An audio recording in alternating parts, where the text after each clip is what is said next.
What is up, my friends, and welcome to another edition of the XFL Week in Review. I am your host, Mark Perry, editor of XFL News Hub, and on this week's show, we got an exclusive interview. Our man Josh Davis sat down with Derrius, the DB coach from the Houston Roughnecks, who get his take on how all the shutdown of the league happened to him, where he was, and including his future, maybe with the XFL. We'll listen to that.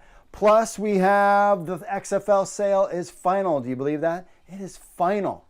The keys are in the hand of Danny Garcia, the Rock and Redbird Capital. We have the latest on that, plus a bunch of player transactions, Cam Phillips news, and so much more. So how do you get in touch with the show? You email podcast at XFL News Hub with your MP3s or videos, or call 888-430-7692, extension 3. And remember to leave us a review on Apple Podcasts. We'll read it on the show.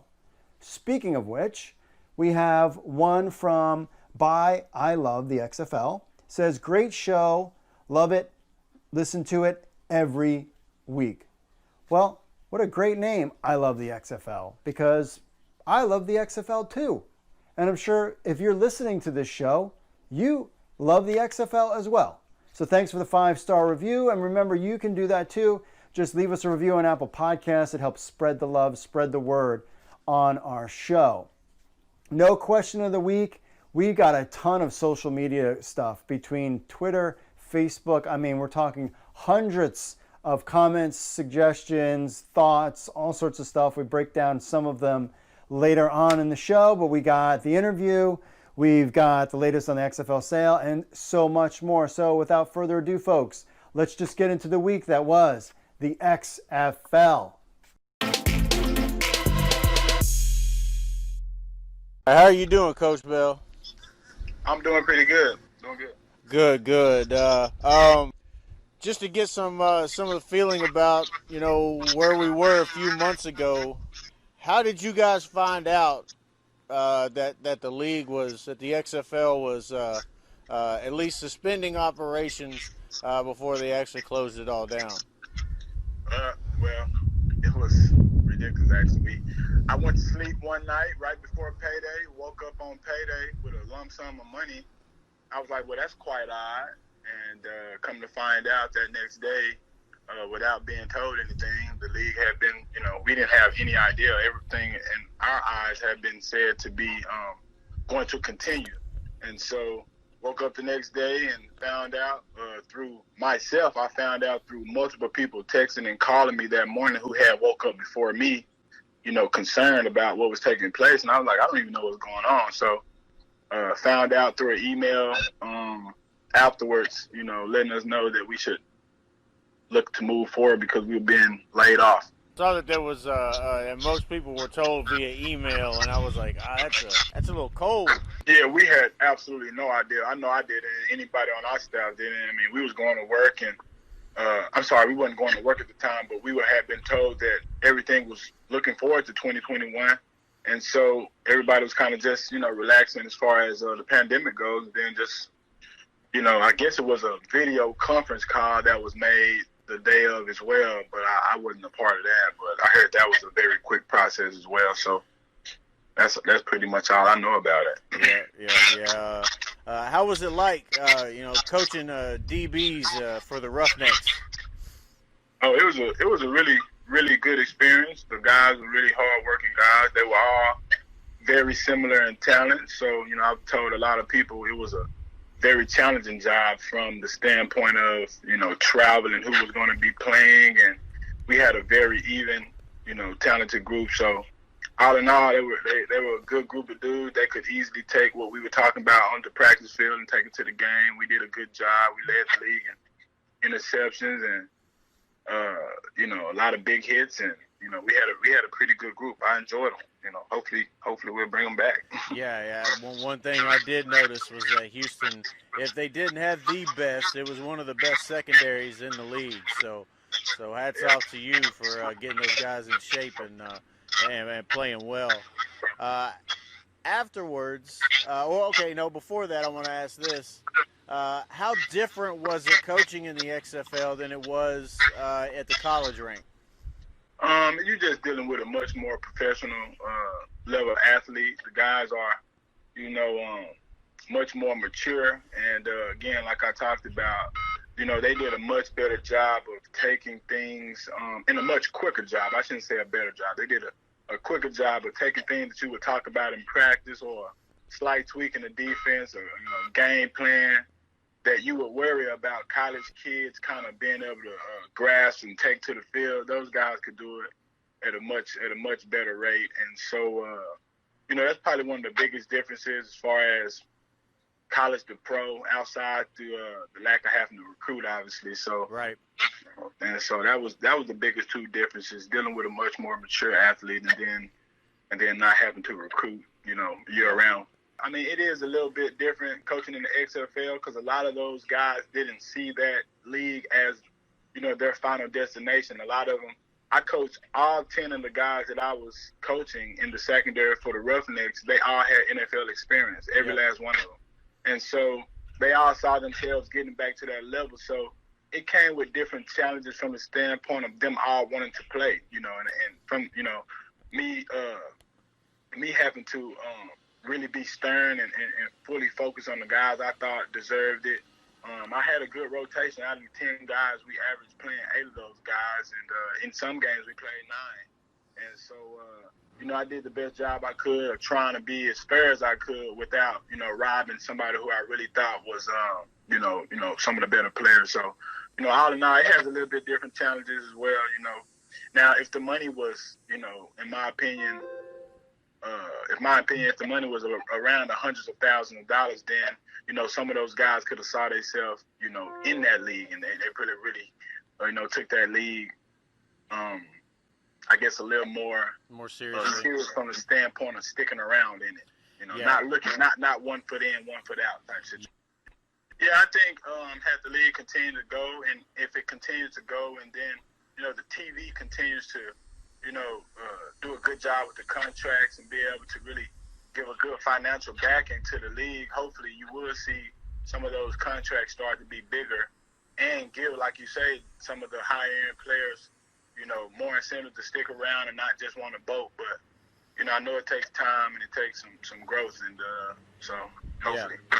And it takes some trust in the league, too, because, technically when you look at it, the XFL has ended twice. Now I know that this is mainly because of COVID-19, and you can't really do or plan for anything like that. But that's how some people look at it. Have you been contacted yet by the new ownership or by any of the Houston Roughnecks execs that were still there, or anybody at all about returning as a coach? Well, I talk to my former boss constantly, but we just have a really good relationship. I have not currently been reached out to by any means by the new ownership, but I also been told from my boss that that type of stuff wouldn't start to happen until around the 21st of this month. Right. When they can really start to take the reins of the XFL. As far as the business side, our president reached out to me, and we had some small talk. He just was kind of filling out, where I was at, and but other than that, nothing serious by no means. But sure, just talking to my coach, my boss June Jones, he was letting us know letting me know at least that the 21st is when things like that will start to take place. Yeah, because I think that's the date where they officially take the proverbial keys of the league and start to really implement what they want to do. Now, they were hinting at one time about doing some type of bubble season, depending on how everything is with the virus. How do you see that playing out if they do that in the spring? Yeah, I think we have a leg up in that situation. As you know, that we did a situation very similar to that during our mini camps and our training camps leading up to the season. All teams came down to Houston. Yep. We used quite a few different campuses, from the University of Houston to Rice to Texas Southern and Houston Baptist University, and then quite a few of the high schools down here, which are very, very nice.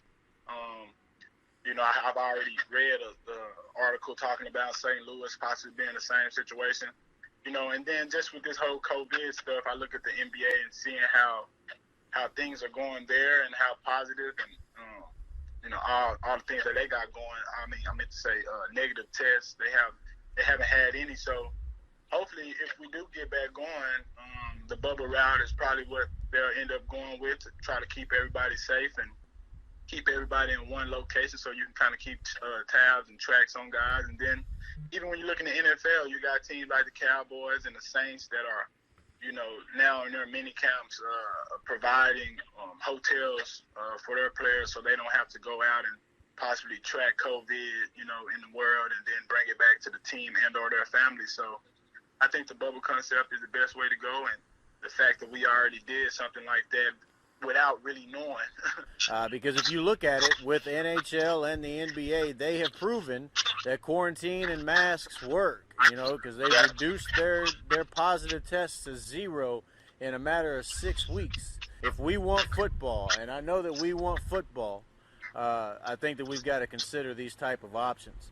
Now, we talked a little bit about whether or not you've been contacted. Had you been contacted by anybody else, any colleges or any NFL opportunities for a coaching job or anything like that might take your focus off returning to the XFL?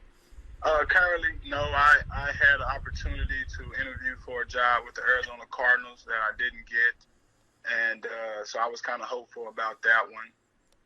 Other than that, not really. It's been really tough out here in the coaching world. It's been a lot of coaching and hiring freezes, should I say, at universities. More people have been laid off and taking pay cuts than are being hired. So right. It's kind of a tough road right now. But I'm hopeful about the XFL, and I have plans on what I would do regardless if it doesn't come back. But I'm hoping that it does. So that's where I really stand with that. Yeah. I even through the whole bankruptcy process and everything that goes through, because I've been right in the middle of it. I'm one of those type of nerds that'll read everything that comes about. So every time I got my hands on a court document, I read through it just to see what was going on, and to know that a group like Dwayne Johnson and Danny Garcia and Redbird Capital and those guys, knowing that their history when it comes to being able to not just have money to help fund things, but to be right in the middle of the entertainment business. Right. And especially when it comes to Hollywood and all that, I think that this plays perfectly into getting another season going for the XFL, and not only that, but keeping it alive longer than it might have been. Because no offense to Mr. McMahon, he was a great businessman, but at the same time, there were some things that he lacked. That I think that Alpha Quico, the Garcia companies and Dwayne Johnson and Redbird, Jerry Carnival, I think that they have what he lacked, and I think that that's an overreach when it comes to entertainment and getting broadcasting rights and getting this thing on more TV in front of more eyes. And I know that Dwayne Johnson's background in football, I know that he really wants to do something big for the fans and for the players. So I'm really excited about all this that's coming up. And like you said, the 21st is a key date. Everything should start falling into place after that, I think. Anything else you want to add to what you're looking to? Quickly about Vince McMahon, I know a lot of people has come down on him hard, and he had to make a very hard decision. And but I do think, just the fact that he brought the league back, I'm really appreciative about that. But then also, the hiring of Mr. Luck, that was such a big hire, and I think it really, I don't know if it really go unnoticed, but he did such a great job with so many different things with the league, with how it was being ran. Even from Team 9 type situations to, just the whole way everything was going. I thought everything was first class. It felt really good. And you could tell the product was good and solid. I thought it was produced very well.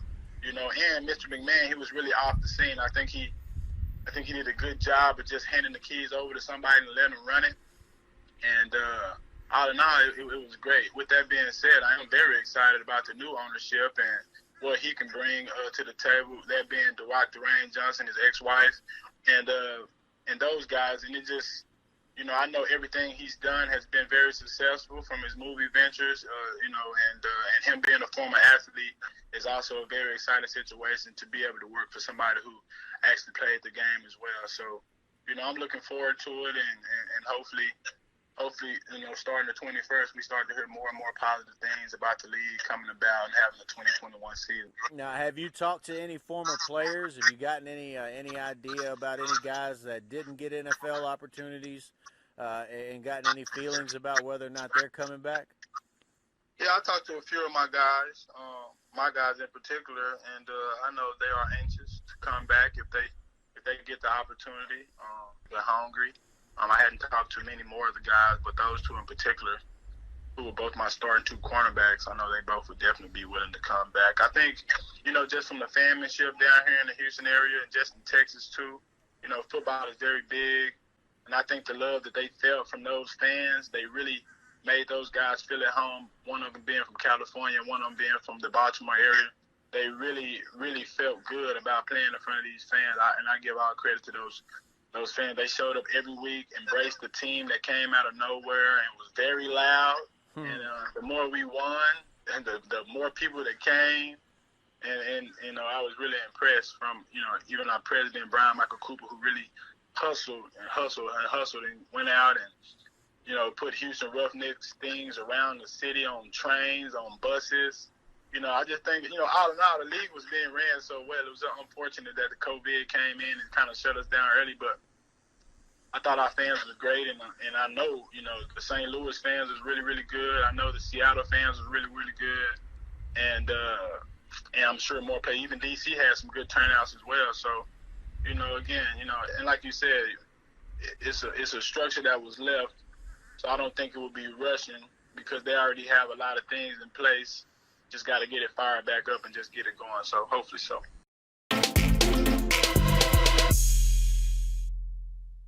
The sale of the XFL is officially closed to Danny Garcia, the Rock and Redbird Capital. They are now in charge. In a historic day on August 21st, 2020, the XFL has new owners officially. The sale to Danny Garcia, Dwayne "The Rock" Johnson, and Redbird Capital has closed, and Garcia sent out the following tweet via her social media. Quote, "The deal is officially closed. Excited and humbled to be the first woman to ever own an American major sports league. A big thank you to The Rock and Jerry Cardinal and our incredible teams for all their work for the past few months. More big moves to come. Hashtag XFL owner." She's not the only one to talk about the new XFL ownership group. The Rock put this tweet out, quote, "The deal is officially closed and the keys to the XFL have been handed over. I humbly accept and promise to put my calluses to hard work building our new brand. Congrats to my partners, Danny Garcia, Jerry Cardinal, and our sharp, hungry team XFL owner. Hashtag for the love of football." Now, this marks a new era for the XFL. Fans and media types are referencing it as basically the XFL 3.0. Now, what's next for the new ownership remains to be seen. The TV deal, rehiring staff seem to be the first items in line for the new ownership group. We will find out. Now, the original XFL started in 2001. You might remember this.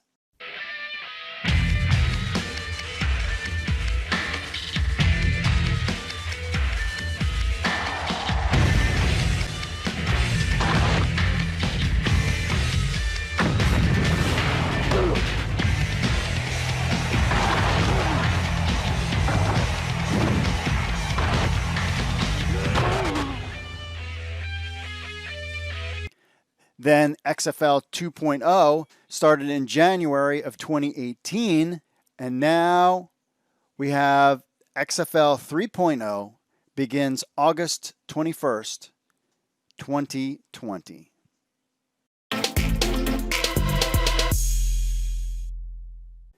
XFL star receiver Cam Phillips tries out for, guess who? The Carolina Panthers. One of the biggest snubs so far this offseason has been the lack of attention directed at former Roughnecks wide receiver Cam Phillips, Hokie. He was Virginia Tech Hokies. He was the XFL's leading receiver with 31 catches for 455 yards and 9 touchdowns in just 5 games. That's about an average of 6 receptions, 91 yards, and 2 TDs per each week. Absolutely monstrous production, but he's been waiting for a NFL call for months. He reportedly received interest from the Dolphins and Bengals back in March, but nothing ever materialized. Now, his former XFL quarterback, P.J. Walker, has likely vouched for him as Phillip is working out with the Carolina Panthers. Walker was the head coach Matt Rule's star player back in their college days at Temple, and the first-year coach is making a great move bringing P.J. Walker's target to compete with the Panthers. It's from Field Yates. He says the Panthers are trying out wide receiver Cam Phillips, a star in the recent XFL. Could he join P.J. Walker? To describe Walker and Phillips' connection is uncanny, as that would be a vast disservice to both of them. They are simply next level when they got together on the field, and it was always a lot of fun. Now we'll see if Cam Phillips actually makes the roster. He previously played for the Buffalo Bills, but his Roughnecks game, that's what he made a name for himself. But in Carolina, he'll have to fight for targets behind DJ Moore, Robbie Anderson, Curtis Samuel. That's 3 good receivers on your fantasy team right there. Just as PJ is trying to gun the QB top spot from Teddy Bridgewater. So we'll see what happens. We'll see if Teddy gets the QB nod. We'll see if Cam Phillips makes the team. Some other player transaction news. Renegades tackle Pace Murphy signs with the Cowboys this past week. LA Wildcats wide receiver Seed Blacknall was cut by the Steelers. He was one of a bunch of Steelers that got cut. Blacknall is one of the 9 players to sign with Pittsburgh. Now only 4 remain. Kevon Walker, Jaron Jones, Anthony Coyle, and John Canoy are still with the team. The Cleveland Browns signed Tampa Bay Vipers defensive tackle Ricky Walker. You might remember him as the whole thing getting ejected in a little scrum against the New York Guardians. He was the first player basically ejected in the XFL 2.0 era. The New York Jets cut St. Louis BattleHawks tight end Connor Davis. What's interesting about this is on August 16th, the Jets signed the BattleHawks tight end. And then on August 23rd, they cut him. And then they signed back the guy that they originally cut or something like that. But such is the life of an NFL player, most NFL players. That's the side of things you don't hear about. Finally, St. Louis BattleHawks defensive end Will Clark, he signs with the Detroit Lions. So those are your roster transactions going on this week. Former XFL, maybe they'll be back, NFL players. We'll see if they land with the rosters. Former DC Defenders president Eric Moses will not return. He's got a new job. He will become the president of Nashville Super Speedway. This made headlines across all the sporting worlds. The former DC Defenders team president will become the president of Nashville Super Speedway, owned by Dover Motorsports. Moses is the first XFL team president to publicly announce that they have officially moved on since their contracts were terminated in April. The purchase out of bankruptcy went last Friday, and it looks like they're still not even getting to talk to team presidents, and this was a deal that Eric Moses could not pass up on. What an opportunity.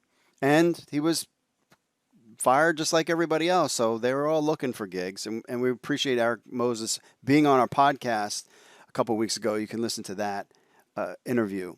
Dover Motorsports Inc. COO Mike Tatoian met Moses while they were both on the board in D.C. for the Military Bowl and became instant friends. Moses has been involved in the sports world in the nation's capital, D.C., for over a decade as Senior Vice President of Events D.C. and as D.C.'s Commissioner and Chief Advocate for Sports, Entertainment, and Live Events. Moss will be a major loss to the league, absolutely, as he was one of the best when it came to marketing the team. The Defenders' ticket sale were among the top, and the XFL averaging over 16,000 fans. I was one of them at those games. Saw him walking around during one of the games. The first game there, he looked a little nervous with everything going on, but his team did a fantastic job with the DC Defenders. The Defenders were atop the East in the standings. Their record 3-2, and their home record was 3-0, which was great. This timing was a bit strange as it comes on heel of not only the official takeover of Alpha Equico, but on the day Cardell Jones worked out with the Raiders, but also the same day as the ex of The Rock and Danny Garcia get the keys to the kingdom of the XFL. So this move probably was in the works for a month now. It's a great opportunity to him. So we wish Eric Moses the best of luck. He becomes the first black man to be named president of any NASCAR sanctioned track, and more evidence that change is on the way for motor sports. So St. Louis BattleHawks had a mascot on the way, Archie B. Hawk. Archie as in the arches, B. Hawk. Get it? With the XFL sale finalized, and everybody's waiting on pins and needles about what's going on with the XFL 3.0, there are many more details about the league, of how the league intends to proceed and what the new commissioner will do and what they were thinking about doing during the XFL 2.0 era.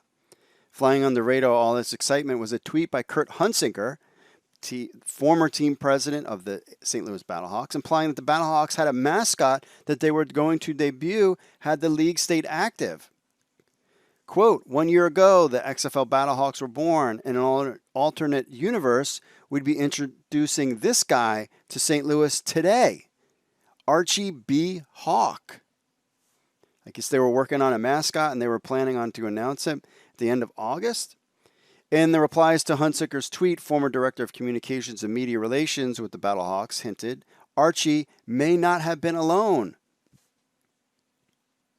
Brian Stahl said, and if memory serves correctly, Archie wasn't coming alone.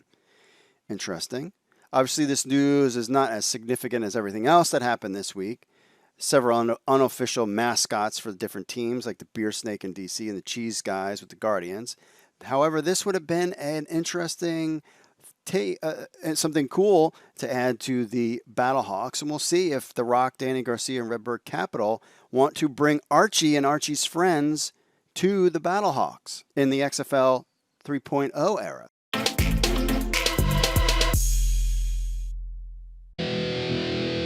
What's up, XFL Army? If you're a fan of the XFL News Hub and you have a telephone, which I know all of you do because you're sitting there playing on your phones all the time, then why not download the XFL News Hub app? That's right, it's on iTunes. It's on Android. We have an Android version and an iPhone version of the XFL News Hub app. So what do you get? You get the latest news from XFL News Hub, the premier source of XFL news in the universe. Plus, you get push notifications when we have breaking news. You will be the first to know. You can leave a comment on some of the news right from your phone. Plus, you get this podcast on your phone as well. Remember, you can leave us reviews on the Google Play Store or iTunes. It links to other social media, our other social media accounts, and so much more. Be in the know. I know you're on your phones. People are on their phones all the time. They never get off their phones. So why not just download the XFL News Hub app on your Android or iPhone today? All you need to do is go to the Google Play Store or iTunes and just type in XFL News Hub.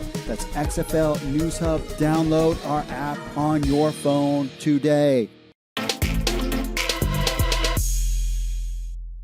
New XFL owner Danny Garcia put out this picture of a bunch of XFL helmets on her stairs.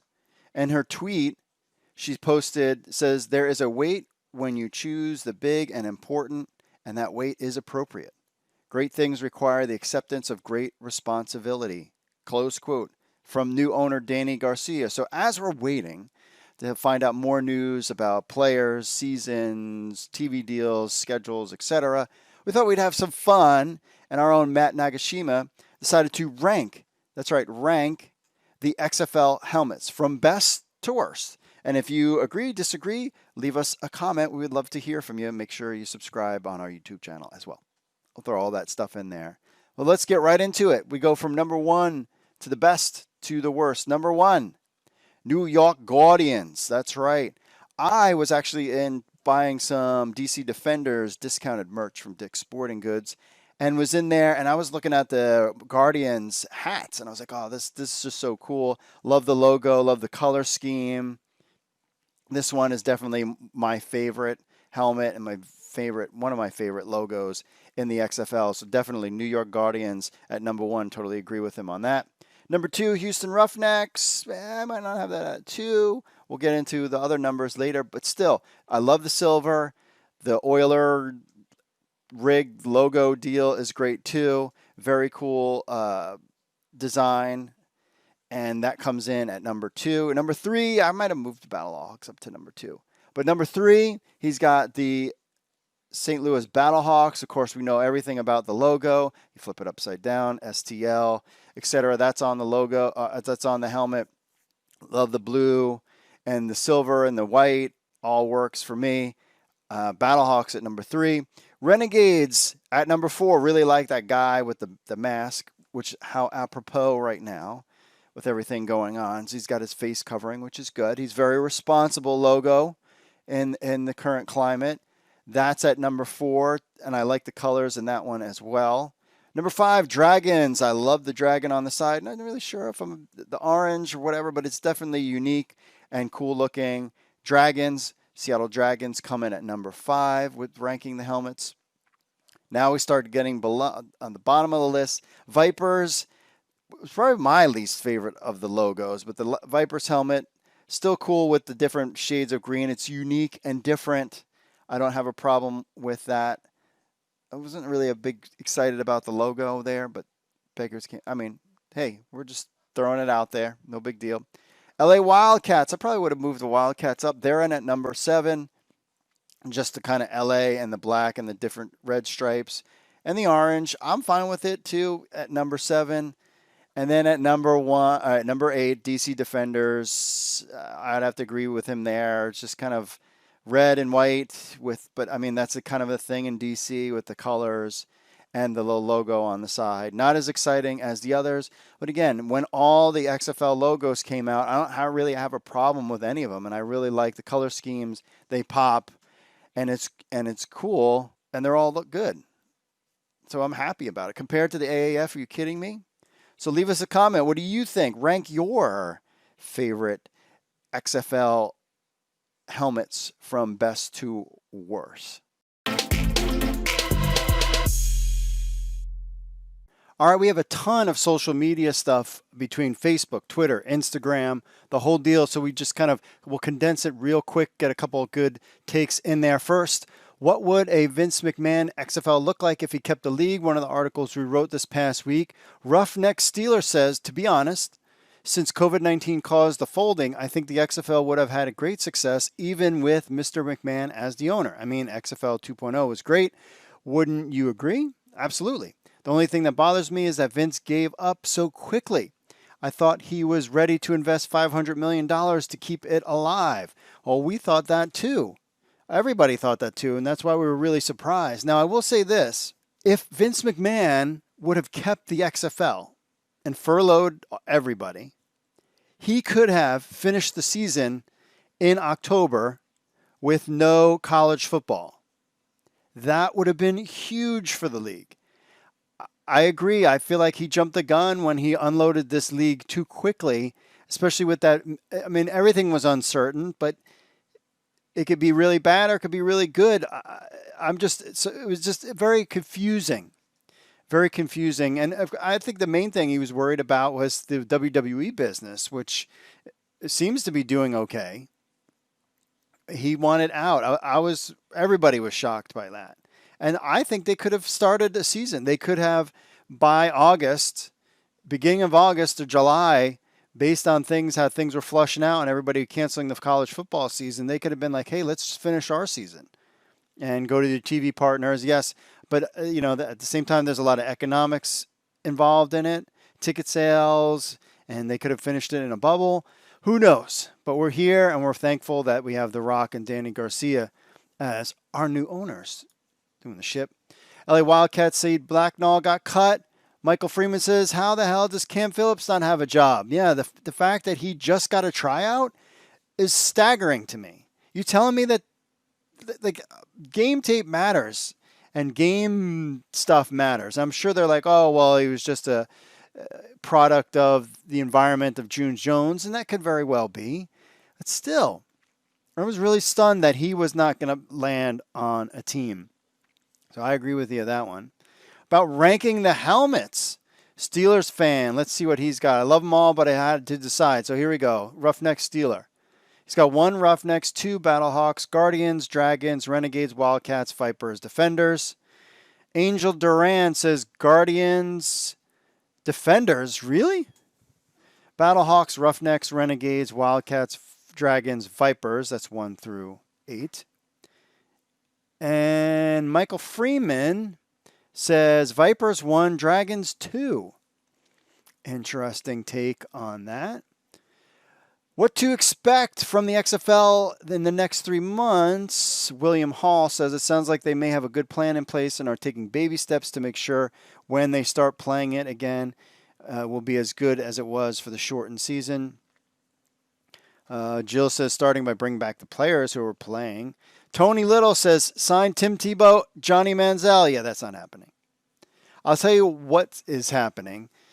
Basically, there's so much more legal stuff that needs to be unfurled before we get anywhere with coaches being signed and team presidents. Really, how the shoe would drop is first you would get Jeffrey Pollock back, then you would get potentially a commissioner, then the team presidents, well, probably the coaches or the team presidents, one of those two, then maybe you'll get some players. It's really going to be interesting where they're at, and over the next couple weeks, if we don't see any kind of movement, say it's, middle of September, and we're not getting anything between a TV deal has got to be the first thing, or Jeffrey Pollock signed, or somebody who is the league president, CEO type thing. They need to figure that out first.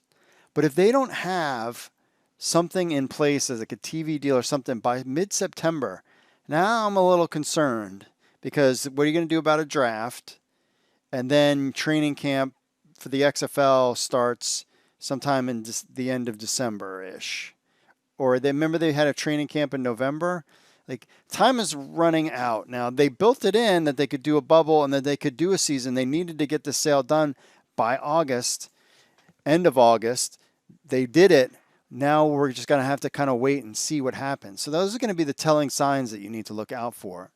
On our YouTube channel, Jack Stevens says, I like all the helmets. Talking about the helmets. YouTuber says they should get some of those AAF teams in a year or two and bring them in. They can probably salvage 3 or 4 of them if they wanted to. Talking about relocation, that was a huge success. True. DJ King Arthur 1079, Vipers paint job with the yellow and green pearl. Nice. He likes that as well. On the Twitter, Richard Humphrey, that's good news. But now the XFL can start working on building their own star players, and hopefully XFL 3.0 can take players league to new heights. Tons of stuff on the Twitter. On Instagram, our picture of the XFL with Mickey Mouse with the Rock is cooking. You have to see it on our Instagram. I hope you're following us on Instagram. Sunny PHY says, I see New York Guardians playing in a small soccer stadium next season and Tampa Bay Vipers moving to Orlando. I'm going to be with you on that one. I think that's I think that could go down as well. Let's get to our first phone call. How about that? Hey, so glad to have you guys back as a weekly show again. I missed the days so much back in February and March when I would make this a part of my work day every Monday and Tuesday.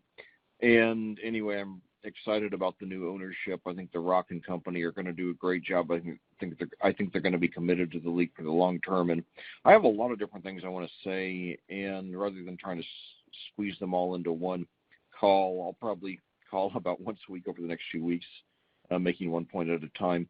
But as for expansion, I tend to share the sentiment of a lot of people that we should go after some of the more successful AAF markets, especially San Antonio and to a lesser extent San Diego. And I also like Birmingham because of their long history of supporting football, and they have experience having teams in quite a few different professional leagues over the years, USFL, the first XFL, among others, and also even the CFL when they had their brief American experiment. But also, I would love to have a team here in Indianapolis. I think it would do very well. This has become a very big football state over the last generation.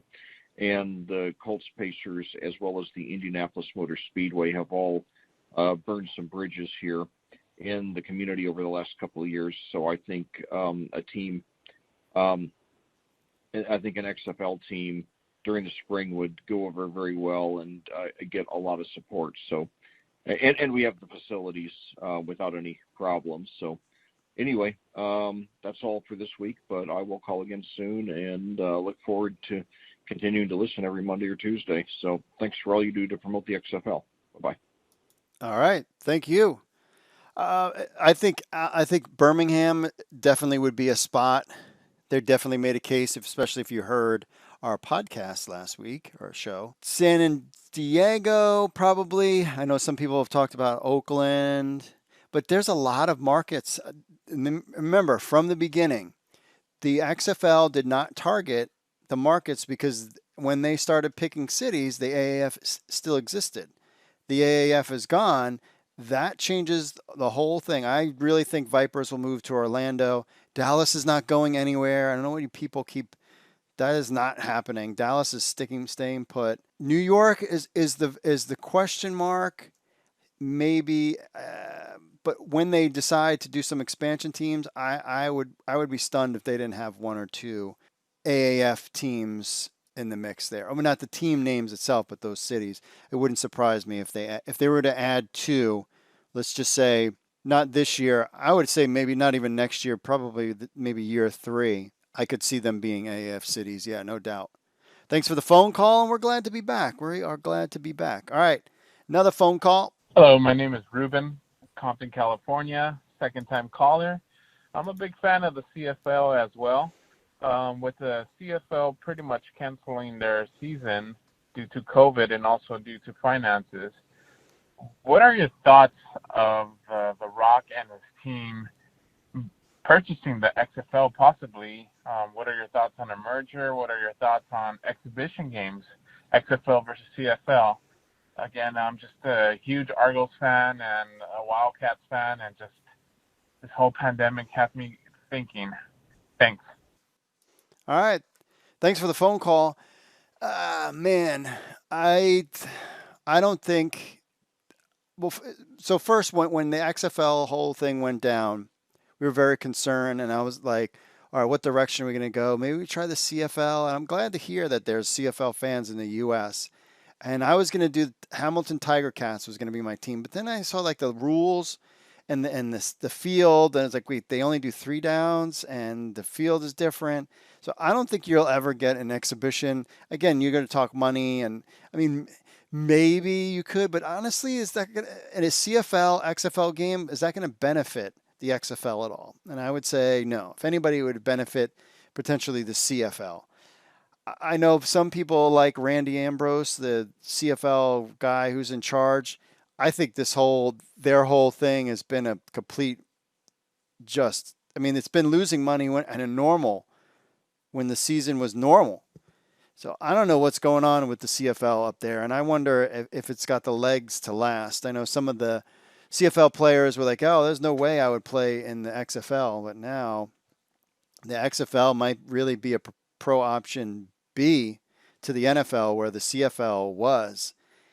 The fact that they couldn't get a season together, the fact that last year they lost money. You got to think the NFL is a juggernaut here in the United States, and the CFL, and they play like way more games. I don't know. So I don't think we would ever see a CFL, XFL merger or playing games against each other. There's no benefit to the XFL at this point. Would you rather have a team in Canada with the XFL or put one in Birmingham or one in San Diego?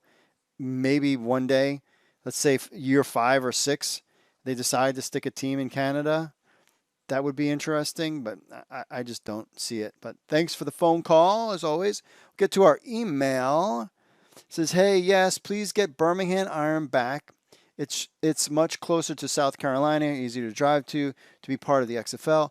Plus, come through South Carolina and get one of Troy University's best safety that ever came through. He knows the area. Okay, a little plug for himself. But they want the Birmingham Iron back in there, and they want a shot. We're starting to get a lot of messages from people who want a shot. Like, yeah, they don't even have.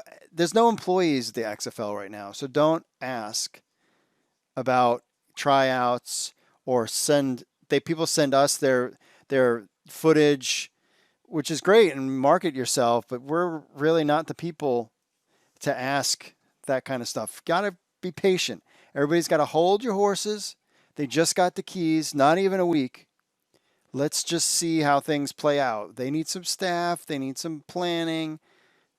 This isn't ready to do tryouts. We can't even get through COVID. We don't even know if we're going to get through an NFL season. So everybody slow down a little bit. Slow down. All right, another phone call. Hi, this is Richard O. For Real on Twitter. I'd like to know, when are they going to bring the coaches and all the people that will let go from the original from XFL 2019? And are they going to change the uniform? Since Don Rock have a contract with Under Armour, will they be using Under Armour for the uniform? But other than that, I'm so happy that the league is bought by Rock and Danny. I hope that the league be even more successful and they start streaming whatever. I'll be watching. All right, Richard, long-time caller from the back in the day show, the XFL 2.0. Appreciate him checking in. I could see an Under Armour, yeah, absolutely, Under Armour and The Rock, a connection there. No changes to teams or any of that kind of stuff, logos, everything is going to stay the same. But the thing that The Rock brings to the XFL is the marketing and the relationships. I mean, it's all networking when it comes down to. I mean, the reason why AEW has a show on TNT is because Tony Khan knew the former president of TNT. The Rock, Danny Garcia, Redbird Capital, they have relationships everywhere with broadcast partners, with merchandise. I mean, they are pretty well suited to run a football league. So it'll be interesting to see where things go. Thank you for the phone call, Richard. I want to thank Derrius Bell for joining Josh Davis, doing a great job on that interview. We appreciate both of those guys checking in. There is more from Josh Davis and a bunch of our writers actually interviewing a lot of players and coaches. That's coming out all in the next couple weeks. But if you want to be part of the show, you just email podcast@xflnewshub.com or call 888-430-7692 extension 3. You can follow us everywhere, Facebook, Twitter, Instagram, YouTube, all XFL News Hub. You could download our app, leave us a review on Apple Podcasts, just like I Love the XFL did. So sweet. Give us 5 stars. Give us 5 stars too. Remember to like and subscribe to our YouTube channel and hit that notification bell so anytime we got new content out there, you can see it first. You'll be the first to know. You can listen to us anywhere you listen to podcasts if you didn't subscribe already. Show notes, xflnewshub.com/XFL-podcast. We got our Discord channel. That's in the show notes. You can check that out as well. Lots of stuff going on. I don't know what's going to be like over the next couple weeks. I'm not sure. I was hoping that we would get some kind of TV deal last week. That was just wishful thinking. I don't think that's going to happen. I do think that there's still a lot of legal things that are going to happen over the course of the next couple weeks. So things might slow down a little bit, but we're going to just still hang out with you because there's a lot of stuff going on with players' reactions, coaches' reactions. We want to get our writers on XFL News Hub on the show and talk about what we know and kind of what we think about what's going on and so much more. So there's still a lot for us to talk about to gear up for hopefully, fingers crossed, and hopefully Baby Yoda. If you guys watch the show on YouTube, you can see that I got a Baby Yoda now, who's awesome. Hopefully Baby Yoda and the rest can help us get to an XFL 3.0 season. All right. Thanks for listening, folks. Mahalo. Put your mask on so we can get to an XFL season. God bless y'all, and I will see you all later.